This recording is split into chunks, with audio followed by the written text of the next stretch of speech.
January 17, 1940. A biting wind sweeps across the Suffolk coast. The sea is black, restless, and somewhere beyond that darkness, the Luftwaffe is waiting. Inside a small, dimly lit control room, the hum of machinery drowns out the sound of the waves. Oscilloscopes flicker, green traces sliding across the glass. A young technician leans closer, his fingers smudged with graphite and solder. He adjusts a knob, just slightly, and the signal stabilizes. A pulse sharpens. Another blip appears, faster this time, clearer. He freezes. What he's seeing shouldn't be possible. On that cold morning, in the heart of Britain's fragile defense network, one small adjustment will soon change how an entire nation sees its enemy. The idea of detecting aircraft by radio waves was still barely understood when Europe began to tremble toward war. In the early 1930s, the Royal Air Force faced an impossible question. How could Britain defend itself from an attack it could not yet see? At the time, anti-aircraft observers still relied on binoculars and sound detectors, great metal funnels that tried to capture the hum of approaching engines.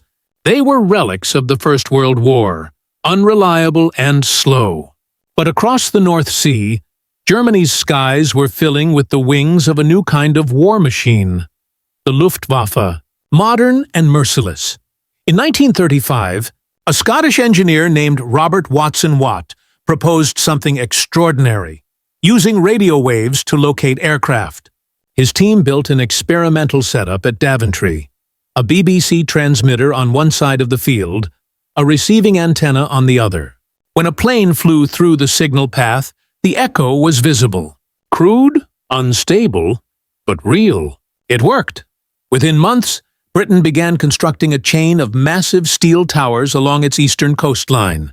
This network would soon be called Chain Home, the world's first operational radar defense system. By 1939, 20 stations stretched from the Isle of Wight to the Firth of Forth, scanning the skies every minute of every day. But early radar was far from perfect.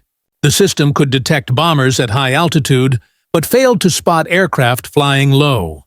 The displays were noisy, raw analog pulses of green light on circular screens, each one needing careful interpretation by trained operators.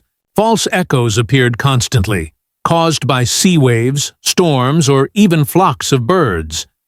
Inside the radar huts, the air was thick with heat and static. Generators hummed. Vacuum tubes glowed a faint orange. Young technicians, many barely out of school, worked long shifts trying to keep the fragile equipment alive. There were no computers, no automation, just human eyes and human nerves. Each station was manned by scientists, wireless engineers, and members of the Women's Auxiliary Air Force, who plotted moving dots on vast paper maps using grease pencils and rulers. It was monotonous, exhausting, and yet, this invisible line of defense was all that stood between Britain and annihilation. As 1939 drew to a close, the world knew that war was inevitable. Hitler's armies had already consumed Poland. France was collapsing into fear. And while Britain watched from across the Channel, the skies above Europe had turned into the new battlefield. The British Air Ministry understood that radar alone could not stop the Luftwaffe, but it could buy time. Seconds, maybe minutes, just enough for Spitfires and Hurricanes to climb into position before the bombers arrived. Those seconds would soon mean everything. By early 1940, the system was in constant operation, day and night. Chain Home's masts sent invisible waves pulsing across the North Sea. Each pulse returned as an echo. Faint, delayed, uncertain, the heartbeat of a nation under threat. And somewhere among those countless operators and technicians, one man was about to notice something peculiar, something that would make the entire system react almost instantly. By mid-1940, Britain's skies were a fragile line between survival and devastation. Across the Channel, the Luftwaffe was preparing for what it believed would be a swift conquest. The Battle of France had ended in May with a rapid German victory, and Hitler's eyes now turned to the British Isles. Bombers and fighters amassed along the northern coast of France, their engines humming in quiet anticipation. In Britain, radar stations were on high alert. Each chain-home installation, while technologically advanced for its time, relied on meticulous calibration. Vacuum tubes, aerial alignments, and delicate wiring demanded constant attention. A single misaligned component could mean the difference between spotting an approaching bomber and watching it slip through undetected.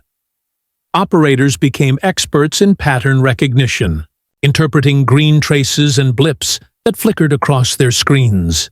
But the system was slow. Echoes took time to return. Each pulse required processing.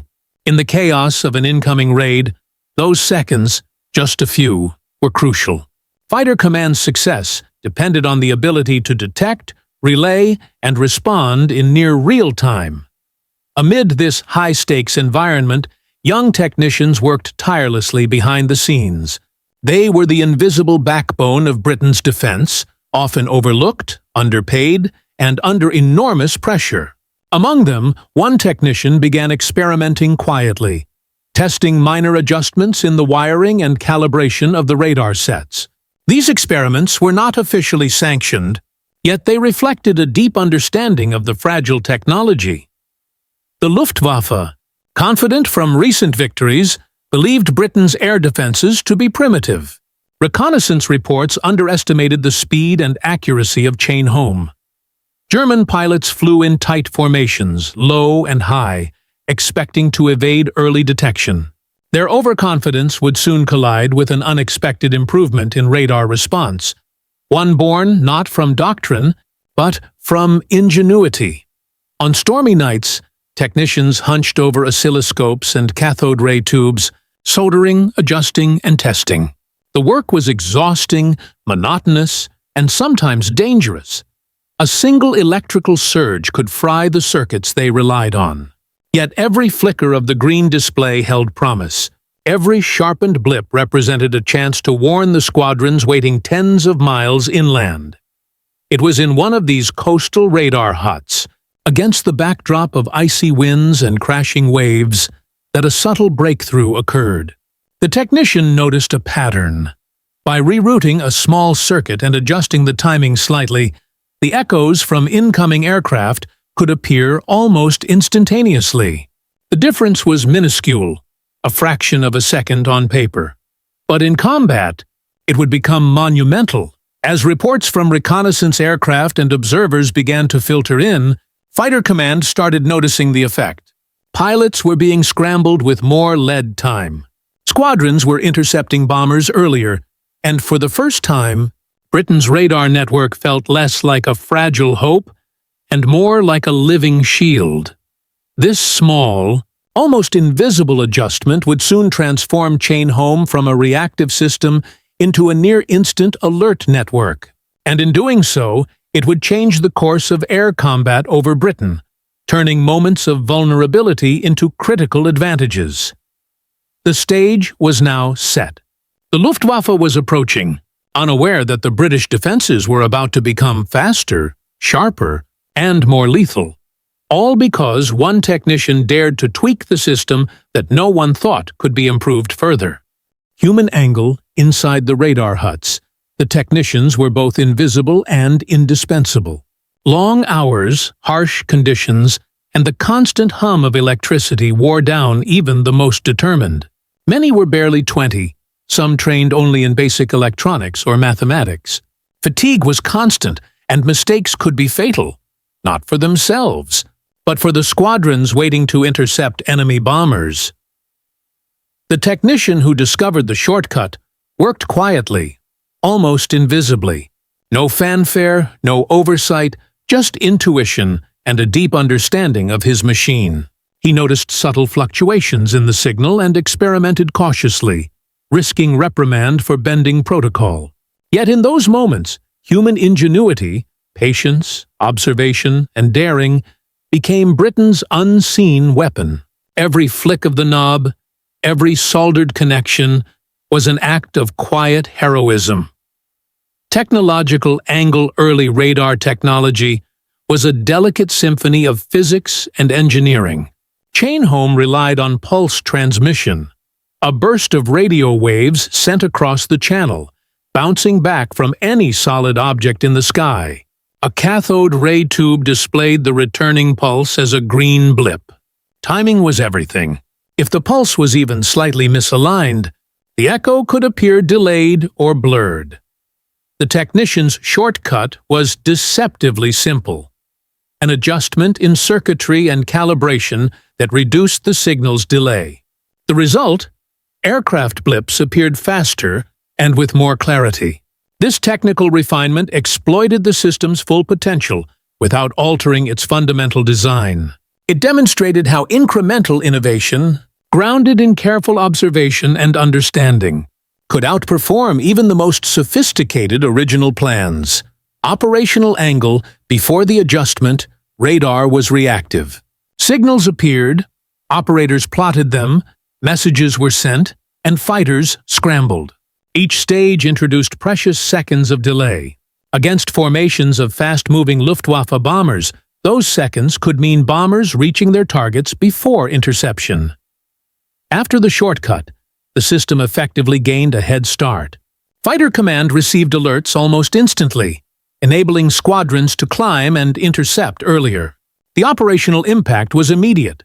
Patrols could be vectored precisely, overlapping coverage reduced gaps, and multiple squadrons could engage the same formation with coordinated timing. This small technical tweak transformed Chain-home from a passive observer into an active combat enabler. The interplay of human skill, technological finesse, and operational necessity illustrates a truth often overlooked in war. Success rarely comes from a single invention or hero. Instead, it emerges from the meticulous, unglamorous work of people who understand the machinery, anticipate its flaws, and take small, decisive actions. The breakthrough did not exist in isolation. It depended on leadership that valued innovation, on machines finely tuned to their limits, and on an operational doctrine that could exploit even fractions of a second. The human, technological, and operational dimensions all converged in this one tiny, almost invisible change, and it would soon reverberate across the skies of Britain. Leadership angle. At the highest levels, British leadership understood the importance of innovation in warfare. Winston Churchill, recently appointed Prime Minister, had already earned a reputation as a champion of technological ingenuity. He famously described radar as a wizard war instrument, a magic that might defend Britain when human courage alone could not. Yet leadership did not interfere with the day-to-day tinkering in coastal huts. Officers and commanders trusted the technicians' expertise, providing resources, priority, and moral support, while allowing experimentation. The technician's shortcut would not have been possible without this culture of calculated autonomy. It was a rare alignment: visionary leadership above, meticulous skill below, and a shared understanding that every second counted in the looming air battles. Enemy angle, from the Luftwaffe's perspective. Tider and Balavert. Britain's early warning systems were incomplete at best, naive at worst. German intelligence had underestimated the Chain-home network, assuming slow response times and incomplete coverage. Pilots planned low-level attacks, banking on surprise, confident that radar would be too delayed to scramble defenders in time. The technician's minor adjustment changed the calculus entirely. Signals appeared faster, allowing RAF fighters to intercept bombers while still over the channel. Luftwaffe crews, expecting minimal opposition, were suddenly met by well-timed defensive formations. What the Germans had seen as a minor nuisance now became a lethal advantage for Britain. This asymmetry, a small tweak producing outsized effects, exemplifies how even highly advanced militaries can be disrupted by unexpected innovation. Moral, Sanchifranens, Hadbi, philosophical angle war, is often measured in numbers: bombers destroyed, Squadrons lost, cities damaged. But the story of the radar shortcut illuminates another dimension: the moral and philosophical implications of human ingenuity under pressure. The technician did not build a new weapon, nor did he design a new strategy. He observed, adapted, and improved. His work saved lives, not by brute force, but by foresight and meticulous attention to detail. It raises a profound question about the nature of heroism. It is not always found on the battlefield, in the cockpits of fighters, or the crews of bombers. Sometimes it exists in quiet rooms filled with hums of generators and flickering screens. In moments when one person's insight buys hundreds of others the time to live. The ethical weight is subtle, yet powerful. A single adjustment changed the course of battles, yet it required restraint, patience, and a precise understanding of consequences. This was ingenuity in service of defense, not destruction. A reminder that even in war, human creativity can have a morally positive impact. The convergence of leadership foresight, enemy miscalculation, and moral ingenuity forms a layered understanding of the breakthrough. It was more than a technical improvement. It was a testament to human adaptability, institutional trust, and the unforeseen leverage of a single decisive action. The story of the shortcut, in all its dimensions, sets the stage for the next chapter. The moment when theory became reality, when the technician's subtle adjustment turned the tide of air battles over Britain. The stakes were about to crystallize in the skies, and the seconds gained by a flick of a knob would become life-saving minutes in the heat of combat. The early hours of August 13, 1940, were deceptively quiet along the English coastline. Fog clung to the cliffs, and the sea lapped softly against steel pylons. Inside a radar hut in Norfolk, the hum of machinery was punctuated by the occasional cough or clatter of tools. Operators monitored the green traces on their cathode ray tubes, waiting. The technician, young and focused, leaned over the main console. His fingers danced across the knobs, adjusting timing and checking connections. For weeks, he had been experimenting with a minor recalibration, rerouting a feedback circuit to reduce the delay in returning echoes. Until now, it had been theoretical, a silent tweak in a room full of humming machines. Then, just before dawn, the first signals appeared. Small blips, distant and slow, moved across the screen. He nudged the control again. The pulse sharpened. The blips became distinct. Almost immediately, the operators noticed something unusual. The echoes were appearing faster than ever. Seconds that would normally be lost in processing had vanished. Aircraft that had previously reached Britain's coastline unchallenged were now being detected far out over the channel. A call went up to Fighter Command. Squadrons of Spitfires and Hurricanes, stationed inland and awaiting alert, were scrambled almost instantly. Pilots were astonished. Reports later would note that the interception timing seemed miraculous. Luftwaffe formations that should have crossed the English coastline without opposition were met by well-positioned RAF fighters. The technicians' adjustment worked in ways that no chart or calculation had fully predicted. By reducing the lag in radar pulse detection, Chain-Holmes' network was now operating near real time. Observers noted that not only were bombers being tracked more accurately, but enemy fighter screens accompanying them were also identified, giving RAF squadrons a strategic advantage. As the raid progressed, operators saw the blips multiply and scatter. The Luftwaffe formation, flying with confidence, suddenly faced a coordinated interception. Fighter Command vectored squadrons to multiple engagement points, reducing the risk of concentrated attacks and minimizing civilian casualties.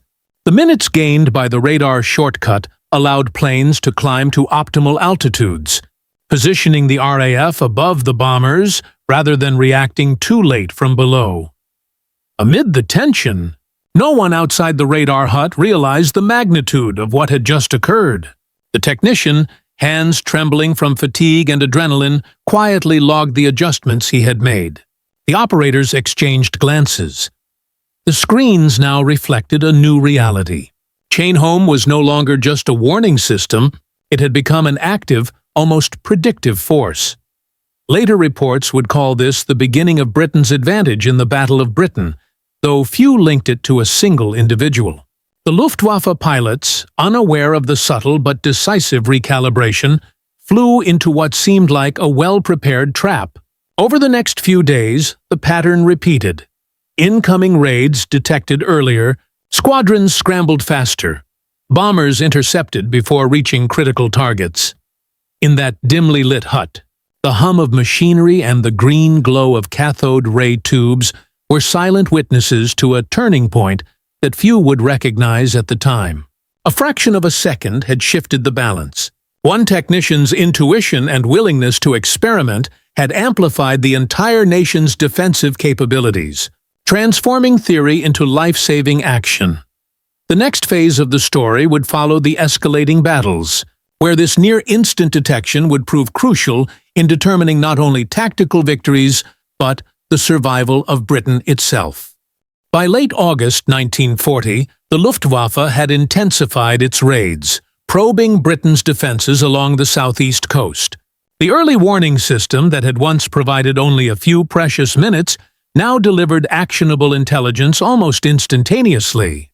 Chain-home radar stations, bolstered by the technician's adjustment, transmitted data across Fighter Command's network with unprecedented speed. Squadrons stationed near airfields from Kent to Norfolk were now vectored precisely toward incoming formations. Pilots could climb to optimal altitudes before visual contact, placing them above the bombers. The tactical advantage that proved decisive. Observers in the radar huts watched as multiple blips converged on their screens, plotting intersecting paths that mirrored the unfolding aerial engagements. One August morning, reports documented a Luftwaffe strike aimed at the RAF airfield at Biggin Hill. Previously, early warnings would have allowed minimal preparation, leaving runways vulnerable and fighters scrambling. This time, the radar detected the incoming formation almost instantly. Controllers relayed the information to squadrons in real time. Within minutes, pilots were airborne, climbing above the bombers. When the Luftwaffe reached the target, they were met by Spitfires perfectly positioned, forcing the enemy into defensive maneuvers. Bombs dropped off target. Losses among the German formations mounted. The effect rippled across the southeast. Each radar station became a node in a defensive web, linking observation to action. Fighter Command coordinated multiple squadrons simultaneously, intercepting enemy raids before they could consolidate into concentrated strikes. Even when formations split, operators tracked each fragment, directing fighters to converge efficiently. The seconds gained through the shortcut now translated into lives saved, planes preserved, and infrastructure spared. From the Luftwaffe's perspective, the sudden precision of British responses was inexplicable. Pilots flying low to avoid detection suddenly found themselves facing intercepting fighters over the channel. Bombing runs faltered. Formations broke apart.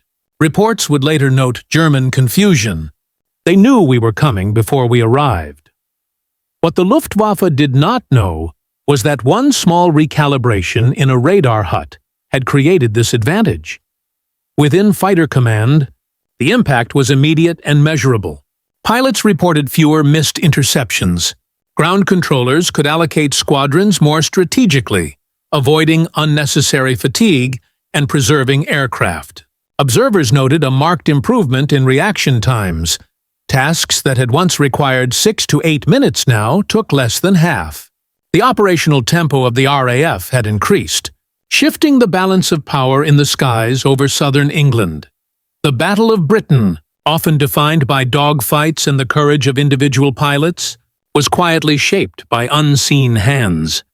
Technicians adjusting circuits, operators interpreting green blips, and controllers relaying instructions with precision. Each layer of action depended on the others, and the shortcuts effect magnified as the system scaled.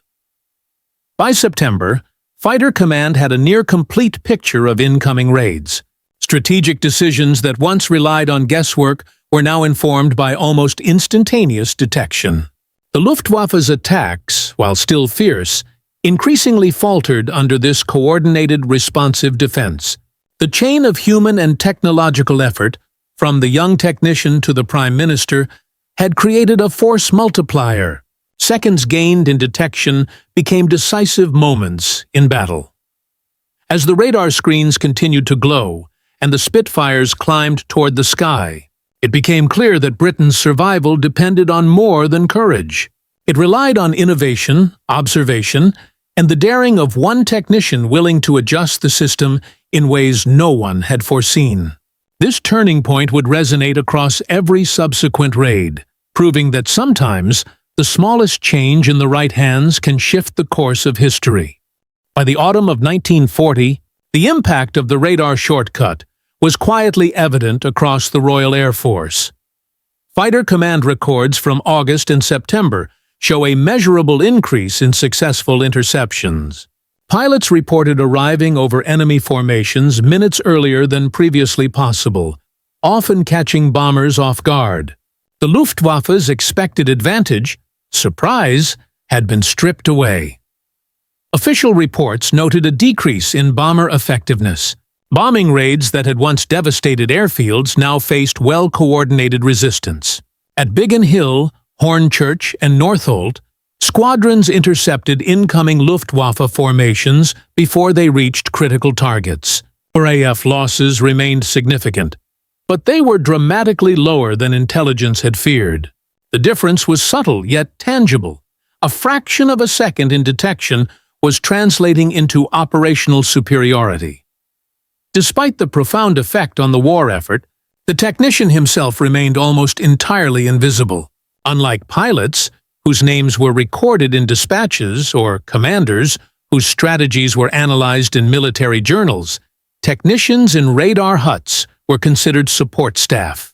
Logs would later describe a minor calibration adjustment as the reason for improved detection times, but no one noted the individual behind the action. Within the walls of the radar stations, operators and colleagues recognized his contribution, but officially, the breakthrough was anonymous, one of many uncredited acts that sustained Britain's defenses. Chain home stations, now operating with near-instant detection, became the backbone of fighter command. Controllers reported fewer scrambled aircraft arriving too late, and coordination between sectors improved dramatically. In operational terms, the shortcut did more than save time. It created a new standard for radar responsiveness. Other technicians, observing the results, began implementing similar minor adjustments across stations, amplifying the effect nationwide. The RAF also began to formally integrate these improvements into training and operational doctrine. Exercises reflected the new capabilities. Pilots were vectored earlier, coordination with anti-aircraft defenses improved, and data sharing between stations became more rapid. Overhead, the Luftwaffe continued to strike, but each raid encountered a web of detection, communication, and response that had grown more efficient and deadly thanks to what was initially a small, experimental recalibration. The magnitude of this change was not measured in dramatic ceremonies or headlines, but in saved lives, preserved infrastructure, and the growing confidence of RAF personnel. Every successful interception traced back, in part, to the ingenuity of one technician. A reminder that in war, the quiet, unseen work of a single individual can ripple outward, shaping outcomes far larger than anyone could predict. As the Battle of Britain pressed into September 1940, the RAF's newfound radar efficiency began to show cumulative effects. Pilots and ground crews alike noticed a shift in the tempo of the conflict. Scrambles were faster, interceptions more frequent, and raids that might once have inflicted catastrophic damage were increasingly blunted before reaching their targets. Reports from Fighter Command revealed that early detection gave squadrons critical altitude advantages over incoming bombers, allowing pilots to engage with tactical precision. Airfields remained operational for longer periods, maintaining the RAF's ability to respond to successive attacks. Civilians, though still facing the terror of the Blitz, benefited indirectly. Bombers were often forced to drop ordnance over open countryside rather than densely populated cities, reducing casualties and destruction. Morale across the RAF and radar stations improved significantly. Operators, once unseen and underappreciated, took pride in their role as the first line of defense. Fighter pilots gained confidence knowing that the warnings they received were reliable and timely. Churchill himself, informed of the system's effectiveness, lauded radar's contribution to Britain's survival, calling it an invisible shield that multiplied the effectiveness of every aircraft and every airman. Strategically, the shortcut in radar detection shifted the Luftwaffe's operational calculus. German bombers, encountering faster interceptions, were increasingly forced into defensive maneuvers, breaking formation and reducing bombing accuracy. Intelligence reports indicated that Luftwaffe commanders began to suspect unseen coordination and overestimated the number of British aircraft in the skies. This psychological effect, the perception of a near-omniscient defense, compounded the tactical advantage created by one technician's adjustment. In the years following the war, historians and engineers recognized radar as one of Britain's most decisive technological achievements. Chain Home, once a network of rudimentary towers and wires, had become the prototype for modern air defense systems. Post-war declassified reports and technical analyses credited operational improvements, including rapid detection, to incremental innovations by technicians across radar stations. Though the names of many contributors remained anonymous, their work underscored the principle that small, technical adjustments could yield outsized strategic consequences. The technicians' contribution, a subtle recalibration that allowed incoming aircraft to appear almost instantly on radar screens, became emblematic of the unseen human ingenuity that shaped the course of the war. It demonstrated how meticulous observation, courage to experiment, and technical skill could produce results that no single pilot or commander could achieve alone. Britain's survival during its darkest hours owed as much to these quiet, calculated interventions as it did to dogfights over Dover or strategic bombing campaigns across Europe. By the end of 1940, the combination of early detection, improved interception timing, and coordinated fighter response had ensured that the Luftwaffe failed to achieve air superiority. The shortcut, initially a simple experiment, had become a critical link in Britain's defensive chain. From anonymous hut to the skies above London, it transformed seconds into decisive action and, in doing so, left an indelible mark on the history of aerial warfare. In the quiet aftermath of battle, it is easy to measure war by the planes shot down, the cities damaged, or the leaders celebrated. Yet sometimes, the most profound contributions are invisible. A hand on a knob, a circuit rerouted, a pulse arriving just a fraction of a second sooner. The technician's shortcut reminds us that innovation often arises not from grand designs, but from curiosity, courage, and persistence under pressure. One mind, observing carefully and daring to act, can ripple across an entire nation's defense. It is a story of intellect saving lives, of quiet heroism woven into the hum of machines, of seconds transformed into decisive advantage. Radar, once an experimental technology, became a lifeline.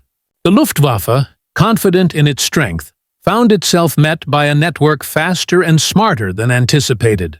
Britain survived, not solely by courage in the skies, but through the unseen vigilance of those who operated, maintained, and improved the machines that watched for the enemy.